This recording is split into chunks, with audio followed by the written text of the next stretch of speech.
नमस्कार, मैं मंटन कुमार। एक बार फिर बीजेपी के अंदर सुगबुगाहट नीतीश कुमार को लेकर होना शुरू हो गया था, लेकिन संयोजक के तौर पर नीतीश कुमार का नाम एक बार फिर महागठबंधन यानी इंडिया गठबंधन में जुड़ गया और उससे देश की राजनीति भी गर्मा गई। साथ ही साथ बिहार की राजनीति में भी उतनी ही गर्म हो गई है।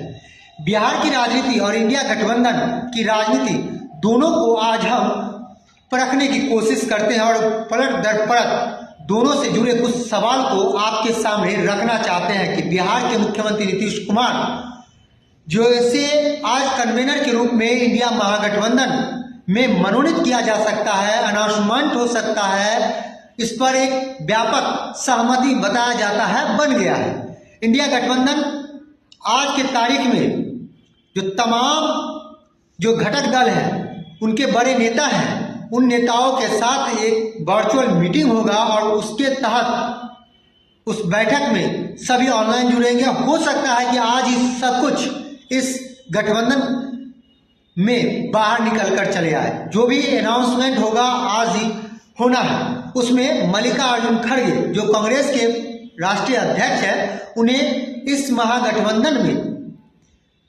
अध्यक्ष बनाए जाने की संभावना है और एक संयोजक जो सारी गतिविधियों का एक तरफ से संचालन करे और सबसे प्रोएक्टिव रोल अदा करे, सबसे एक समन्वय स्थापित करे, यह आज पता चलेगा। लेकिन यह होने जा रहा है, यह तय है, यह प्रस्ताव सिर्फ सामने आना बाकी है। बिहार में जब से ललन सिंह का इस्तीफा हुआ और नीतीश कुमार जदयू के अध्यक्ष बने, तब से पार्टी के अंदर एक लॉबी ऐसी हो गई है जो लगातार यह कैंपेन कर रही है कि नीतीश कुमार इस बार भी 2017 की तरह बीजेपी की तरफ चले जाएंगे। जिस तरह से 2014 में नीतीश कुमार जो एक गठबंधन की तरफ हुए थे और 2015 के चुनाव में जमकर दोनों गठबंधन के जो दल है, जिसमें मुख्य रूप से राजद और जदयू मिलकर लड़े थे, बहुत ही शानदार रिजल्ट आया था और बिहार में सरकार भी बनी थी। लेकिन 2016 के आखिरी और 2017 के बीच में कुछ मनमुटाव निकलकर सामने आया और कुछ इस तरह बढ़ा और गतिविधियां जो केंद्र सरकार की थी, उन्होंने तो बिल्कुल उसको अंतिम मुकाम तक पहुंचा ही दिया था, जिसका कारण ईडी था। उस समय लालू प्रसाद यादव के परिवार के खिलाफ केस चल रही थी, उसमें तेजस्वी यादव पर भी कुछ चार्ज लगा दिए गए थे और अल्टीमेटम 2017 में नीतीश कुमार अलग हो गए क्योंकि वह नाराज थे और भ्रष्टाचार है इस तरह की बातें करते हुए, तेजस्वी यादव में भ्रष्टाचार का आरोप है, इस बात को कहते हुए वो अलग हो गए।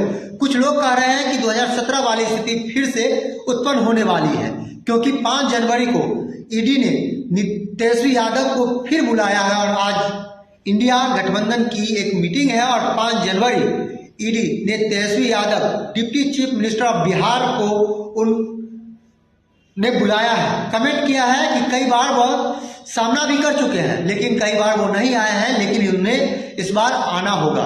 तो तेजस्वी यादव जाहिर है कि वो जाएंगे और उनके सामने उपस्थित होंगे। बिहार में जो महागठबंधन है वह लोकसभा चुनाव से काफी पहले कम से कम धराशायी हो जाए या कुछ ऐसा हो जाए जिससे बीजेपी को सीधा लाभ पहुंचे, क्योंकि बिहार में 40 लोकसभा सीट में ज्यादातर सीट जीतने में आसान तब होगा जब जदयू उससे अलग, राजद से अलग होगा। अगर यह दोनों पार्टी एकजुट हो जाए तो बिहार में बीजेपी की वोटों की जो एकजुटता है उसमें एक बिखराव आ जाएगा। तो बीजेपी ऐसी स्थिति में गठबंधन में कुछ ना कुछ टूट हो जाए, यही चाहेगी। 5 तारीख को ईडी क्या करती है यह सब देखने की बात होगी, तब पूरी राजनीति क्रम से समझ में आएगा कि इंडिया महागठबंधन में नीतीश कुमार और गठबंधन के सारे जो दल हैं, घटक हैं, बहुत सारी चीजों पर सामना करेंगे और सहमत कैसे होंगे ये देखने वाली बात होगी। लेकिन अभी बड़ी है तो देखने वाला बात यह होगा कि इंडिया गठबंधन के जो घटक दल हैं, इंडिया गठबंधन के जो प्रमुख नेता हैं, उनकी समझदारी, उनकी रणनीति और उनकी तकनीक वह कितनी कारगर और कामयाब साबित होती है और बीजेपी का जो धाराशाही करने का जो इरादा है, जो मकसद है, जो निशाना है, वो कितना कामयाब होता है। फिलहाल बीजेपी इन दिनों नीतीश कुमार को साधने की कोशिश में जुटा हुआ है, क्योंकि उसका एक सॉफ्ट कॉर्नर देखने को मिल रहा है। हाल में जो सम्राट चौधरी बीजेपी के बिहार प्रदेश के अध्यक्ष हैं, उनका बयान अगर देखा जाए तो उससे साफ झलकता है कि नीतीश कुमार को साधने की पूरी कोशिश की जा रही है। बहुत बहुत धन्यवाद।